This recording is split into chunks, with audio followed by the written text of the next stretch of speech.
Bismillahirrahmanirrahim. Berjumpa kembali dengan saya Mustafa Kamil. Kita teruskan metode taksiran persediaan dalam metode fisik ada dua macam. A. Metode laba bruto. Menentukan jumlah persediaan dengan metode laba bruto bisa dilakukan dalam keadaan sebagai berikut. Untuk menaksir jumlah persediaan barang yang diperlukan untuk menyusun laporan jangka pendek, di mana perhitungan fisik tidak mungkin dilakukan. Untuk menaksir persediaan barang yang rusak karena terbakar dan menentukan jumlah barang sebelum terjadinya kebakaran. Untuk mengecek jumlah persediaan yang dihitung dengan cara-cara lain untuk menyusun taksiran harga pokok penjualan, persediaan akhir, dan laba bruto. Metode harga eceran. Metode ini biasanya digunakan dalam toko-toko yang menjual bermacam-macam barang secara eceran, termasuk toko serba ada. Metode harga eceran bisa digunakan untuk menaksir jumlah persediaan barang untuk menyusun laporan keuangan jangka pendek. Mempercepat perhitungan fisik karena jumlah yang dihitung dicantumkan dengan harga jualnya. Maka untuk mengubahnya ke harga pokok ialah dengan mengalihkannya dengan persentase harga pokok, tanpa perlu memperhatikan masing-masing fakturnya. Mutasi barang dapat diawasi dengan membandingkan hasil perhitungan fisik yang dinilai dengan harga jual dengan hasil perhitungan dari metode eceran. Contoh penggunaan metode laba bruto. Diketahui persediaan barang awal Rp100.000, pembelian neto Rp400.000, penjualan neto Rp300.000. Laba bruto sebesar 25% dari penjualan. Maka dari itu yang pernah kita pelajari di laporan laba rugi, yang pernah juga kita pelajari ini dibalik ya. Penjualan dikurang HPP laba bruto, maka ini dibalik. Penjualan dikurang HPP laba bruto, berarti penjualan dikurang laba bruto HPP. Diketahui laba bruto sebesar 25%. Kalau laba bruto 25% dari penjualan, berarti penjualannya berapa? 100%.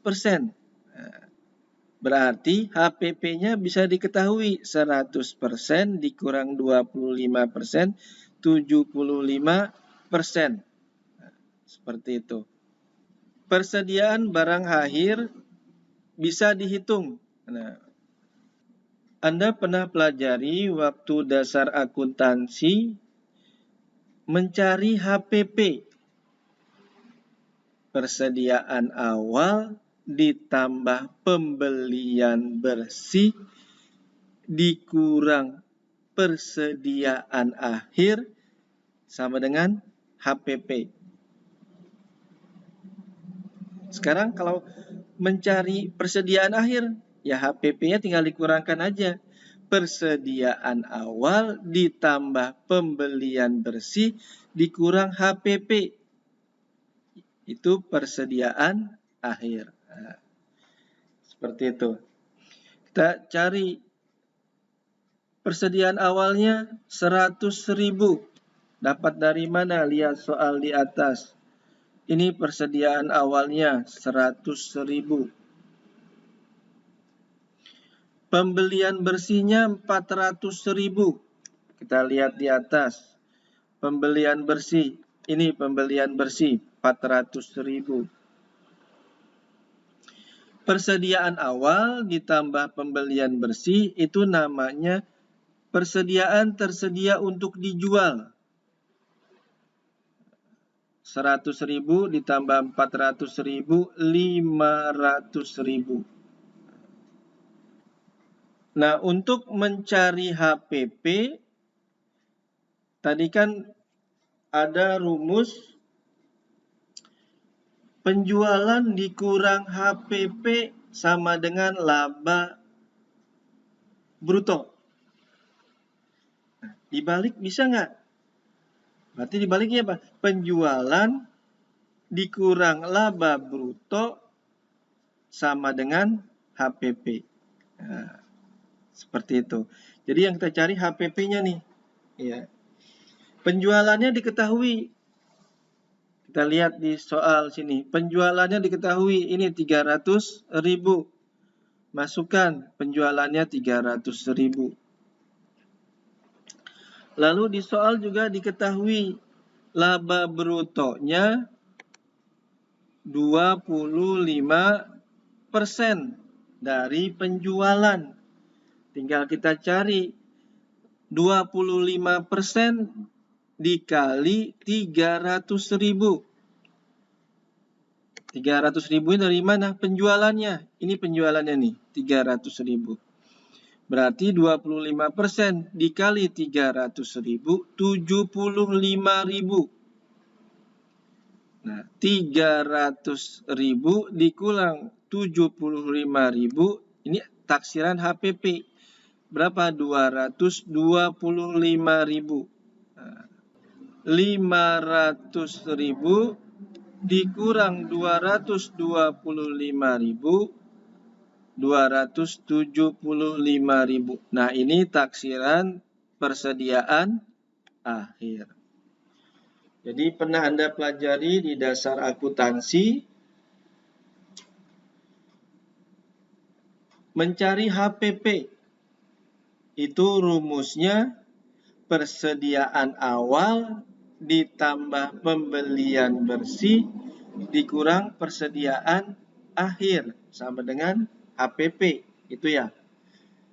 Nah, kalau yang ditanya persediaan akhirnya diketahui persediaan awalnya, diketahui pembelian bersihnya, diketahui HPP-nya, maka nanti rumusnya tadi kita balikin aja. Persediaan awal ditambah pembelian bersih atau neto dikurang HPP.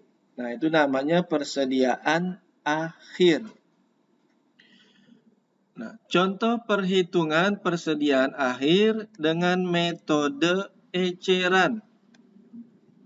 Persediaan barang awal, harga ecerannya 100.000, harga pokoknya 60.000. Pembelian neto, harga eceran 1.100.000, harga pokok 780.000. Persediaan barang awal ini ditambah pembelian. Nah, ini namanya tersedia untuk dijual 1.200.000. Ini tinggal ditambahkan aja 100.000 ditambah 1.100.000, 1.200.000. Lalu yang harga pokoknya 60.000 ditambah 780.000, 840.000. Penjualan 1.040.000. Maka persediaan barang akhirnya tinggal dikurang. Ini 1.200.000 dikurang 1.040.000. Persediaan akhirnya 160.000. Persentase harga pokok 840. Dari mana ini? Kita lihat di atas. Nah, ini 840. balik lagi, dibagi 1.200.000. Dari mana? Kita lihat di atas. Nah, ini. Nah, dikali 100%, didapat 70%. Sehingga persediaan barang akhir dengan harga pokok 70% dikali 160. 160-nya kita lihat yang di atas. Nah, ini 160. Persediaan barang akhir dengan harga eceran 160. Sehingga dapat diketahui 70% dikali 160.000, 112.000. Ini persediaan barang akhir dengan harga pokok 112.000.